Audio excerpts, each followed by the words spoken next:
spring grassland management on the farm here is all focused around turnout date. So calving on farm, the target calving, start of calving is the 1st of March. The rationale behind that is that this allows me to turn cattle straight out after the calving. This minimises the amount of high quality silage I need. If I calve cows any earlier, they'll be inside needing to be on a higher plane of nutrition, which will cost me more. It also increases the risk to calves. By turning calves out from anywhere from 2 days of age, it minimises the risk of scours and pneumonia spreading through the herd. I try and target the most sheltered, driest fields for turnout, because once cows and calves are out, that's it, they're out and they're not going to come back in. With that, we're also trying to get as tight a calving spread as we possibly can. This year I achieved a 95% 6-week calved rate, which coincides that when we started calving on the 1st of March, we have 95% of the herd calved by the end of the first rotation, which makes grassland management easier. Having a tighter calving pattern then allows cows that extra bit of time at grass before the bull goes in. So this year, from the last cow that calved to the bull going in, there was over a month, which gives her time to build back up her energy reserves, put on condition and start cycling again, which is all a cycle. So the better we manage our grass, the better our breeding performance. The better our breeding performance, the easier it is for us to manage our grass, and it all feeds into its cycle. Midsummer management on the farm then around grassland is all about managing grass quality. We're trying to keep the grass being grazed at around the 3-leaf stage. So in effective covers, that works out at around 14 to 1500 covers.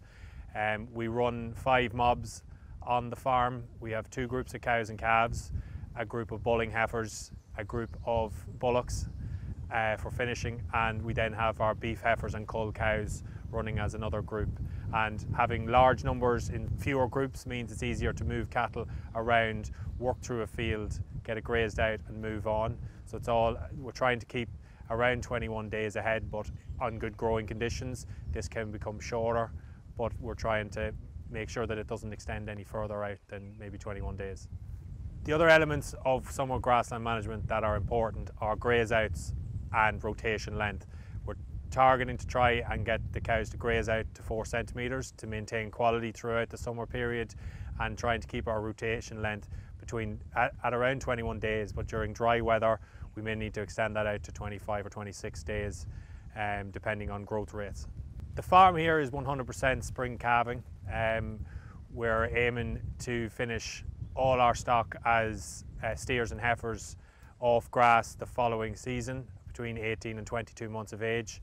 Our average cow weight is 600 kilos, and we're aiming to try and wean as high a percentage of calf off those cows as possible. So last year our percentage calf weaned at 200 days off our cows was around 54% of the mature cow weight. The calves behind me here this year are averaging about 1.22 kilos of live weight gain from birth.